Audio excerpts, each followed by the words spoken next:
دوستوں، اگر ہم پرتگال کی تاریخ کی بات کریں تو پرتگال بھی دیگر یورپی ممالک کی طرح قدیم زندگی کے آثار کا پتہ دیتا ہے، مگر پرتگال کی تاریخ 868 عیسوی سے صحیح طرح سے شروع ہوتی ہے، جب پہلی بار پرتگال پر کسی سلطنت کی بنیاد رکھی گئی تھی۔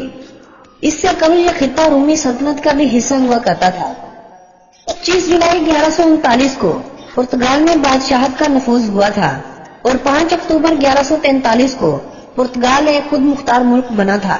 تب سے لے کر آج تک پرتگال پر کسی بھی حکومت نے قبضہ نہیں کیا، بلکہ پرتگال نے کئی ممالک کو اپنے قبضے میں لے رکھا تھا۔ اپنے قیام کے 6 صدیوں بعد اس ملک نے 1415 عیسوی میں کیوتا پر قبضے سے پرتگیزی سلطنت کی بنیاد رکھی۔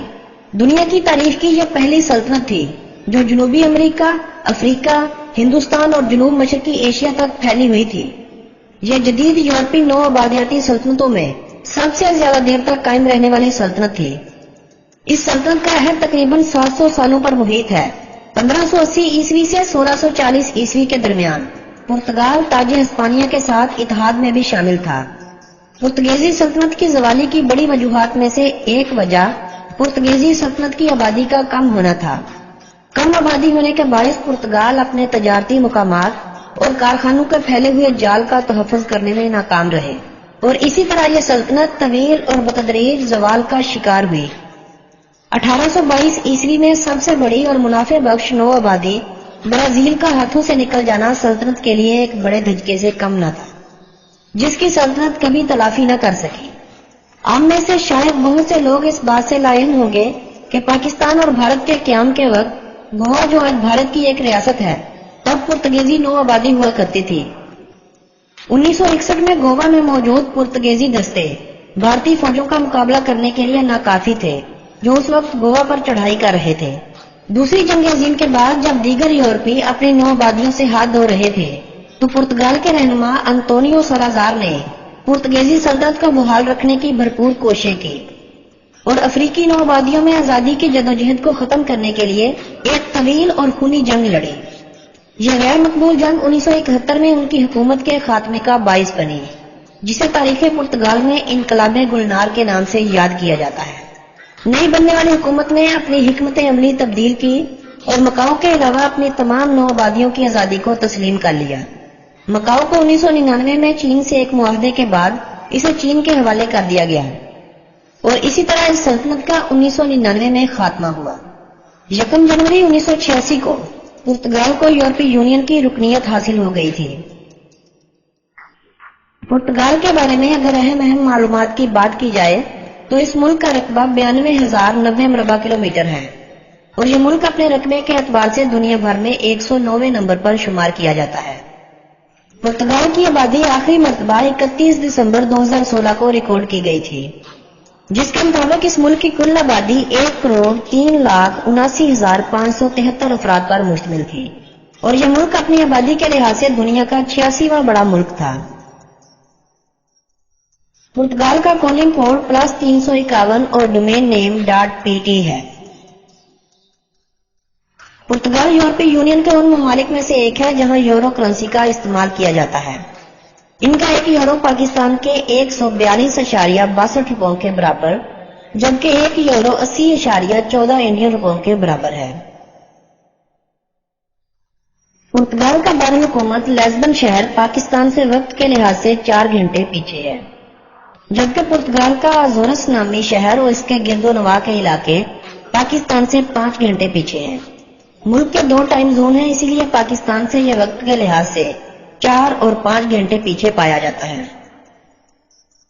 100 مربع کلومیٹر رقبے پر پھیلا ہوا لزبن نامی شہر پرتگال کا دارالحکومت ہونے کے علاوہ ملک کا سب سے بڑا شہر ہے، جو اپنے اندر تقریباً 30 لاکھ افراد یعنی پرتگال کی 27% آبادی کو سموئے ہوئے ہے۔ یہ شہر پرتگال کے علاوہ یورپی یونین کا 11واں سب سے زیادہ آبادی والا شہر ہے۔ پرتگال کے بارے میں اگر دلچسپ حقائق کی بات کی جائے تو یہ ملک یورپ کے سب سے قدیم ممالک میں سے ایک تھا۔ رومی سلطنت کے دور میں یہ رومی سلطنت کا حصہ ہوا کرتا تھا، مگر آپ کو شاید اس بات کا علم نہ ہو کہ پرتگال پر 1 صدی مسلمانوں کی حکومت بھی رہ چکی ہے۔ یہ حکومت پرتگال کے قیام سے پہلے 661 عیسوی سے 750 عیسوی تک تقریباً ایک صدی قائم رہی۔ البتہ پرتگال کے علاوہ مسلمانوں کی اس سلطنت کا وجود 14ویں صدی تک قائم رہا۔ اس سلطنت کو سلطنت امویہ کہا جاتا ہے۔ بنو ہاشم کی طرح بنو امویہ بھی قریش کا ایک ممتاز اور دولت مند قبیلہ سمجھا جاتا تھا۔ خلفائے راشدین کے دور کے بعد حضرت امیر معاویہ رضی اللہ تعالیٰ عنہ کی قیادت میں اس سلطنت کا آغاز ہوا تھا۔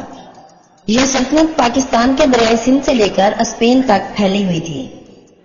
جزیرہ نما آئیبیریا جو یورپ کے جنوب مغرب میں واقع ہے، پرتگال اسی جزیرہ نما کے انتہائی مغرب میں واقع ہے۔